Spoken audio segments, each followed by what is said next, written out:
Hello guys, সালাম আলাইকুম। কেমন আছেন? তো আশা করি ভালো আছেন, আমিও ভালো আছি।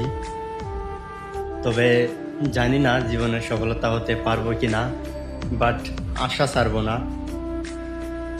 যেভাবে নাকি দিন রাত মেহনত করছি সেভাবেই করে যাব। দেখি কবে সফলতা হতে পারি। তো কথায় আছে না, মেহনতের ফল একদিন না একদিন ঠিকই পাবো। তবে একটু সময়ের অপেক্ষা, কোনো সমস্যা নেই, আমি অপেক্ষা করব। যত দিন লাগে না কেন আমি অপেক্ষা করব, মেহনত করব, কিন্তু আমি সফলতা হতে চাই। তো আপনারা একটু ভালোবাসা আর একটু সাপোর্ট পেলেই আমি সফলতা হয়ে যাবো ভাই। একটু সাপোর্ট করেন, একটু ভালোবাসা দেন, যেন আমি সফলতা হতে পারি। তো আসসালামু আলাইকুম, আজকের ভিডিওটা এই পর্যন্ত।